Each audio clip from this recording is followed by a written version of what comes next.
किसी भी कंपनी या बिजनेस को सरवाइव करने के लिए पैसा बहुत इंपॉर्टेंट होता है। बिना पैसे के कोई भी कंपनी या बिजनेस सरवाइव नहीं कर पाता है। तो आप कैसे पता करेंगे कि कितना पैसा कहाँ से आ रहा है या कितना पैसा कहाँ जा रहा है?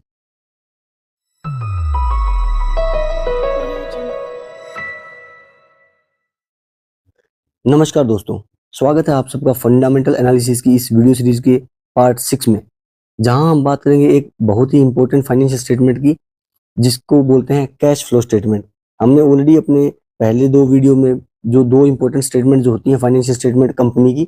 बैलेंस शीट और प्रॉफिट एंड लॉस स्टेटमेंट, उनके बारे में हम ऑलरेडी बात कर चुके हैं। आप जाके आई बटन में देख सकते हैं, उनमें आपका वीडियो को लिंक मिल जाएगा, नहीं तो आप चैनल पे जाके भी देख सकते हैं। किसी भी कंपनी जो थर्ड फाइनेंशियल स्टेटमेंट है जो इंपॉर्टेंट होती है हमको फंडामेंटल एनालिसिस करने के लिए कंपनी का, या फिर कंपनी को लॉन्ग टर्म इन्वेस्टमेंट के लिए सिलेक्ट करने से पहले, वो होती है कैश फ्लो स्टेटमेंट। ये बहुत ही इंपॉर्टेंट स्टेटमेंट है जो किसी भी इन्वेस्टर को ये समझने में मदद करती है कि जो कंपनी है उसका ऑपरेशन कितना अच्छा है या बुरा है। और किसी भी कंपनी का ऑपरेशन या जो काम है वो अच्छा है या बुरा कैसे होगा, जब वो कंपनी असल में पैसा कमा रही है, तभी पता लग पाएगा। क्योंकि जो कंपनी होती है उसका जो ऑपरेशन होता है वो डिपेंड करता है उस बिजनेस के अंदर कितना पैसा आ रहा है या जा रहा है। और ये जो कैश फ्लो स्टेटमेंट होता है ये हमें यही बताता है कि किसी भी कंपनी में कितना पैसा कहाँ से आ रहा है, और अगर वो कंपनी पैसा लगा रही है तो वो कहाँ लगा रही है। क्योंकि कैश या पैसा किसी भी बिजनेस या कंपनी के ऑपरेशन के लिए बहुत इंपॉर्टेंट है, और उसके बिना या पैसे के बिना कोई भी बिजनेस सर्वाइव नहीं कर पाता है। इसलिए एक इन्वेस्टर होने के नाते हमें उस कंपनी में ये देखना है कि उस कंपनी के अंदर एक अच्छा या गुड कैश फ्लो है या नहीं है। अब कंपनी जो होती है वो कैश अलग अलग तरीके से कलेक्ट करती है, या पैसा जो है अलग अलग तरीके से इकट्ठा करती है। वो शेयर होल्डर से इक्विटी के रूप में पैसा इकट्ठा करती है, बैंक से लोन ले सकती है, या फिर और भी अदर तरीके होते हैं जिनसे वो लोन या किसी भी तरीके से पैसा ले सकती है। और वो ऐसा क्यों करती है? क्योंकि ये उस पैसे को डिप्लॉय करती है या लगाती है अपनी प्लांट्स में, मशीनरी में, अपने जो भी मेन प्रोडक्ट्स एंड सर्विसेज हैं उसको प्रोड्यूस करने के लिए। और फिर इसी प्रोडक्ट और सर्विसेज को कंपनी बेचती है, पैसा कमाती है, और फिर वही पैसा दोबारा यूज करती है, और इसी तरह ये जो प्रोसेस है वो चलता रहता है। तो जो कैश फ्लो स्टेटमेंट है वो हमें ये बताता है कि जो कंपनी में जो पैसे का फ्लो हो रहा है वो कैसे हो रहा है। अब अगर हम बात करें कैश फ्लो स्टेटमेंट की डिटेल के अंदर, तो कैश फ्लो स्टेटमेंट जो है वो 3 पार्ट्स में मेनली डिवाइड होता है यहाँ से। और वो 3 पार्ट कौन कौन से होते हैं वो डिपेंड करते हैं कैश इनफ्लो कहाँ से आ रहा है, यानी कि कैश जो आ रहा है वो कहाँ से आ रहा है, उस सोर्स के ऊपर डिपेंड करता है। तो इन 3 जो इंपॉर्टेंट पार्ट्स होते हैं कैश फ्लो के, उसमें सबसे पहला जो पार्ट होता है कैश फ्लो फ्रॉम ऑपरेशंस।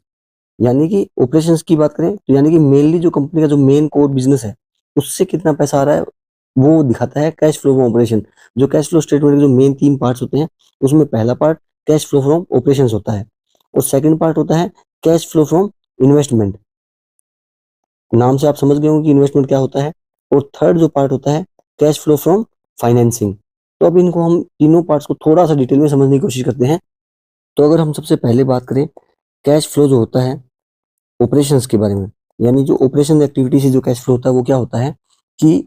जो कोई भी कंपनी होता है उसका जो ऑपरेशनल एक्टिविटी से जो कैश फ्लो हो रहा है वो उस कंपनी का ट्रू पिक्चर दिखाता है कि एक्चुअल में कंपनी है क्या। वो ये दिखाता है कि जो कंपनी है वो कितना जो कैश है वो जनरेट कर पा रही है, और किससे वो जनरेट कर पा रही है, अपना जो मेन उसका कोर बिजनेस होता है, जिस बिजनेस के अंदर कंपनी महारत हासिल की है, जो उसका कोर बिजनेस है, यानी कि जो प्रोडक्ट एंड सर्विसेज जो कंपनी बना रही है उससे जो उसको पैसा क्रिएट हो रहा है वो कैश फ्लो फ्रॉम ऑपरेशन के अंडर आता है।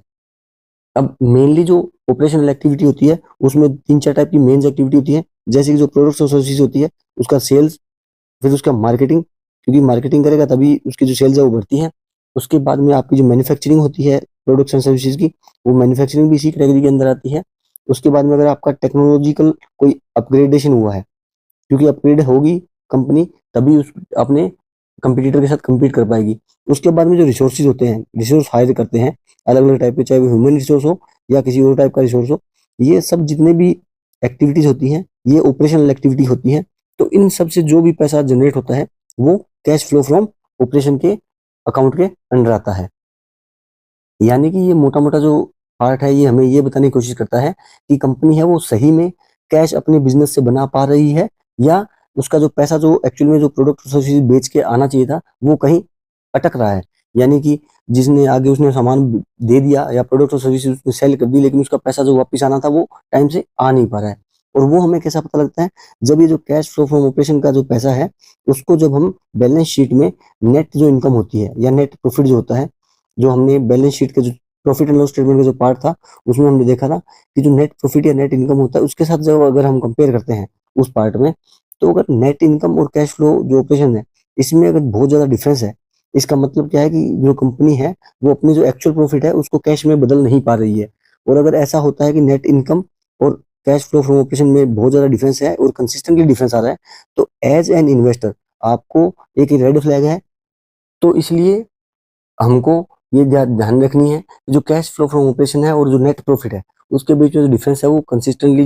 नेगेटिव नहीं होना चाहिए, ज्यादा नहीं होना चाहिए। और अगर किसी कंपनी को सोलवेंट रहना है तो उसके लिए जो ऑपरेशन से जो पैसा जनरेट हो रहा है वो हमेशा पॉजिटिव में होना चाहिए, यानी पॉजिटिव कैश फ्लो होना चाहिए। पॉजिटिव कैश फ्लो का मतलब क्या है कि कंपनी के अंदर पैसा आ रहा है। अगर वही कैश फ्लो अगर नेगेटिव है यानी कि कंपनी से पैसा वापस बाहर जा रहा है, जो कि नहीं होना चाहिए। तो एज एन इन्वेस्टर हमको ये देखना है कि जो कैश फ्लो फ्रॉम ऑपरेशन है वो हमेशा पॉजिटिव रहना चाहिए।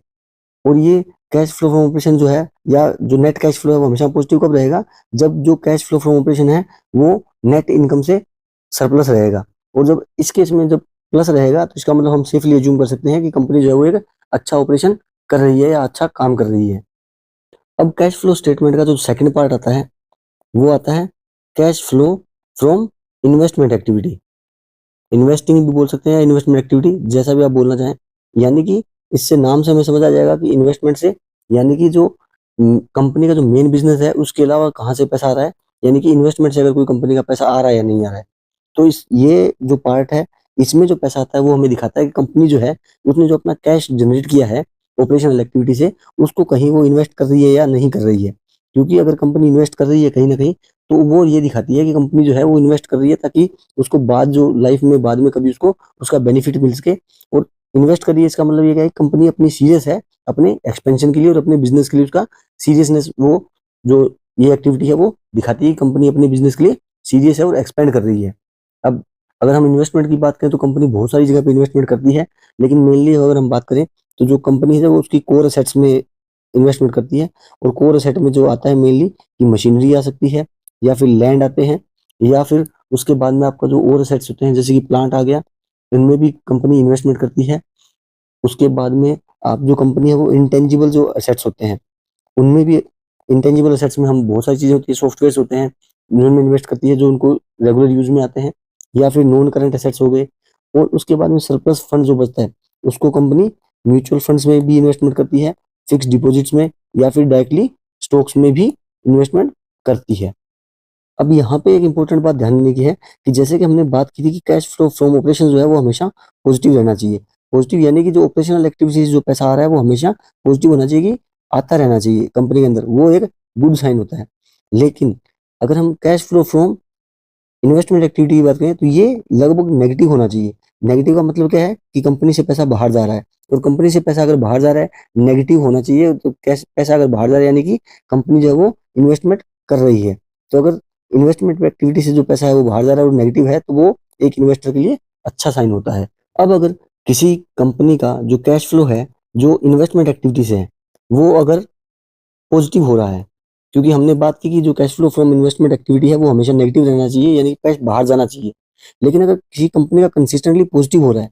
तो एज एन इन्वेस्टर हमारे जो है ये लिए ये एक रेड फ्लैग है और हमें अलर्ट हो जाना चाहिए। क्योंकि अगर वो पॉजिटिव हो रहा है इसका मतलब क्या है कि इन्वेस्टमेंट एक्टिविटी से पैसा वापस अंदर आ रहा है कंपनी में। और अगर अंदर आ रहा है इसका मतलब क्या है, दो ही रीजन हो सकते हैं। या तो कंपनी जो है अपना इन्वेस्टमेंट बेच रही है, और अगर वो बेच रही है तो किस लिए बेच रही है वो हमें पता होना चाहिए, वो एक नेगेटिव साइन होता है। और अगर वो बेच रही है तो उसके भी कारण होते हैं कि या तो वो कहीं और से पैसा रेज नहीं कर पा रही है, या फिर कंपनी अपने आप को एक्सपेंड कर रही है तो उसको पैसे की रिक्वायरमेंट है और वो इन्वेस्टमेंट को बेच के एक्सपेंड कर रही है। तो आपको ये एज एन इन्वेस्टर क्लियर कर लेना चाहिए पहले कि वो पॉजिटिव क्यों हो रहा है, तो उससे आपको एक फेयर आइडिया मिल जाएगा। अब कैश फ्लो स्टेटमेंट का लास्ट पार्ट आता है cash flow from financing activity. यानी कि फाइनेंसिंग में जैसे कि आप नाम से समझ सकते हो कि कोर ऑपरेशन के अलावा और इन्वेस्टमेंट के अलावा जो भी पैसा कंपनी में आ रहा है या जा रहा है वो इस एक्टिविटी के अंदर आता है। उसमें अगर और तरीके होते हैं जैसे कंपनी को कैश आता है, जैसे कि कंपनी डिविडेंड्स पे करती है, अलग अलग कंपनियां होती है जो डिविडेंड पे करती है अपने शेयर होल्डर्स को, वो पैसा आ गया, या फिर डिविडेंड कंपनी ने किसी स्टॉक में पैसा लगा रखा है, वहां से उसको डिविडेंड मिल रहा है, वो भी पैसा इसमें इंक्लूड हो जाएगा। उसके बाद में आपका जो किसी कंपनी कहीं से आपने लोन लिया है, उस लोन का आपने इंटरेस्ट पे किया, या आपने किसी को लोन दिया हुआ है तो उसका लोन आपके पास आया। उसके बाद में नया अगर आप लोन उठा रहे हैं कहीं से, नया लोन रेज कर रहे हैं तो उसका पैसा। उसके बाद में आपने जो किसी को बॉन्ड्स इशू किए हैं, कॉर्पोरेट बॉन्ड्स होते हैं अलग अलग, तो वो बॉन्ड्स इशू करने के बाद जो पैसा आता है वो भी, तो वो सब इस फाइनेंशियल एक्टिविटी के हेड के अंदर आता है। अगर हम कैश फ्लो स्टेटमेंट के जो तीनों पार्ट्स हैं उसके जितने भी कैश फ्लो हो रहे हैं इन आउट, उन सबको अगर ऐड करें, यानी कि कैश फ्लो जो हमारा है ऑपरेशनल एक्टिविटी का है, इन्वेस्टमेंट एक्टिविटी का है और फाइनेंशियल एक्टिविटी का है, इन तीनों का जब हम कैश ऐड करते हैं, वो कैश ऐड करने के बाद हमारे पास आता है नेट कैश इनफ्लो या आउटफ्लो। वो हमें ट्रू पिक्चर दिखाता है कंपनी की, कि जो इनफ्लो यानी कि कंपनी के अंदर कैश आया, और आउटफ्लो यानी कंपनी के कैश बाहर गया। जो नेट कैश इनफ्लो या आउटफ्लो होता है वो कंपनी की एक ट्रू पिक्चर हमें दिखाता है। अगर वो पॉजिटिव है, नेट कैश जो है वो पॉजिटिव है, यानी कि जो कैश है वो इनफ्लो हुआ है, और अगर वो नेगेटिव है तो यानी कि कैश आउटफ्लो हुआ है। अब बात आती है कि ये जो कैश फ्लो है ये दिखता कहाँ पे है, या ये कहाँ पे दिखाया जाता है। ये कैश फ्लो हमने बात की, जैसे कि फाइनेंशियल एनालिसिस में तीसरा एक पार्ट होता है कैश फ्लो स्टेटमेंट, उसमें तो दिखता ही दिखता है, लेकिन इसके साथ साथ में आप अगर कंपनी का जो बैलेंस शीट देखते हो, कंपनी का जो बैलेंस शीट देखोगे तो उसमें भी ये जो कैश फ्लो है वो दिखाया जाता है। कैश फ्लो में जो नेट इनकम वाला पार्ट होता है उसके अंडर जो आपका नेट कैश जो फ्लो पार्ट है, इसको हमेशा दिखाया जाता है। और ये कहाँ दिखाया जाता है, जो करंट एसेट पार्ट होता है, करंट एसेट का एक पार्ट इंक्लूड होता है, उस करंट एसेट पार्ट जो होता है उसके नीचे इसको जो नेट कैश इनफ्लो या आउटफ्लो है उसको दिखाया जाता है। तो आप वहां से जाके भी क्रॉस चेक कर सकते हैं। तो अब हमें एज एन इन्वेस्टर ये ध्यान देना है कि जो कंपनी का जो नेट कैश फ्लो है, जो हम बात कर रहे हैं, जो तीनों स्टेट जो पार्ट्स हैं, ये तीनों पार्ट्स को मिलाने के बाद जो नेट कैश फ्लो बनता है, वो नेट कैश फ्लो जो कंपनी का हम देखते हैं, वो जो भी हिस्टोरिकल देखते हैं, यानी पिछले 5-7 साल का अगर आप देखोगे तो वो लगभग ऑन एन एवरेज पॉजिटिव रहना चाहिए लार्जर बेस पे। अगर कंसिस्टेंटली नेगेटिव है नेट कैश फ्लो, तो इसका मतलब ये हमारे लिए एक रेड फ्लैग है और हमें इस कंपनी से बचना चाहिए। और अगर ये मोर और लेस पॉजिटिव है तो वो इससे हमें कंपनी को लॉन्ग टर्म इन्वेस्टमेंट में सिलेक्ट करने के लिए कि ये कंपनी लॉन्ग टर्म इन्वेस्टमेंट के लिए अच्छी है या नहीं है, उसमें हमारी बहुत मदद करता है। अब हमने कैश फ्लो स्टेटमेंट के बारे में डिटेल में बात कर ली, लेकिन कैश फ्लो स्टेटमेंट क्या चीज दिखाता है एक्चुअल में, ये क्यों इंपॉर्टेंट है, यानी कि इसका इंपॉर्टेंस क्या है। अगर हम इसको देखें तो एक तो इंपॉर्टेंस हमें समझ आ गया कि इससे हमें कैश इन और आउट कैसे हो रहा है वो पता लगता है, लेकिन इससे कंपनी के बारे में और क्या पता चलता है। इससे कंपनी का एक तो इफेक्टिवनेस का पता चलता है, यानी कंपनी कितनी इफेक्टिवनेस से काम कर रही है। और वो कैसे पता चलता है कि कंपनी जो है, जो अपना जो कैश है उसको सही जगह पे सही चीजों पे लगा रही है, और सही मात्रा में यानी प्रॉपर अमाउंट में लगा रही है, और वो भी मेन कोर बिजनेस में। जब मेन कोर बिजनेस में लगाएगी तभी उसको पैसा वापस जनरेट होगा, तो वो इफेक्टिवनेस पता लगती है। और सेकंड इसका कंपनी का जो एफिशिएंसी पता लगता है, यानी कंपनी कितना एफिशिएंटली जो है उस कैश को यूज कर रही है, जो पैसा आ रहा है उसको कितना एफिशिएंटली यूज कर पा रही है और सही ढंग से यूज कर पा रही है, ताकि जो कॉस्ट और उसका जो वेस्टेज है उसको वो रिड्यूस कर पाए। वो अगर कॉस्ट मतलब आपका जो कैश है वो बढ़ रहा है, इसका मतलब कंपनी जो फालतू के जो खर्चे हैं और जो वेस्टेज है उसको कर्टेल कर रही है। और तीसरा क्या है कि इससे साथ में ये भी पता लगता है जो कंपनी है उसका इक्वल डिस्ट्रीब्यूशन भी कर रही है, अपना जो पैसा आ रहा है उसका इक्वल डिस्ट्रीब्यूशन, यानी कि कंपनी का जो डिविडेंड आ रहा है या उसको दे रही है, या शेयर होल्डर को जो पैसा दे रही है, अपना लोन जो चुकता कर रही है, उसके बाद में जो बॉन्ड होल्डर्स को पैसा दे रही है, वो इक्वल अमाउंट में प्रॉपर सही टाइम पे हो रहा है या नहीं हो रहा है, वो भी हमें कैश फ्लो स्टेटमेंट से पता लगता है। तो इस वीडियो में हमने जाना कि कैश फ्लो स्टेटमेंट क्या होता है, जो कि बहुत ही इंपॉर्टेंट और फाइनेंशियल स्टेटमेंट है कंपनी को, अगर हमको फंडामेंटली एनालाइज करना है और लॉन्ग टर्म के लिए सिलेक्ट करना है इन्वेस्टमेंट के लिए। तो हम अगर आपको और भी कैश फ्लो स्टेटमेंट के बारे में, बैलेंस शीट या प्रॉफिट एंड लॉस स्टेटमेंट के बारे में शक रहता है तो आप हमारे कमेंट सेक्शन का इस्तेमाल कर सकते हैं। और उसी तरह हम आगे अपनी वीडियो सीरीज में आगे बात करेंगे अलग अलग फाइनेंशियल जो रेशियोज होती हैं, बहुत सारी रेशियोज होती हैं जिनके बारे में हम आगे आने वाले डिस्कस करेंगे, जिनसे हमको कंपनी को एनालाइज करने में और आसानी मिलेगी। तो इसी तरह हमारे चैनल के साथ जुड़े रहिए, और इसी तरह हमारी वीडियो सीरीज को फ्री में और आसान भाषा में समझने के लिए हमारे चैनल को लाइक और सब्सक्राइब जरूर कर लें।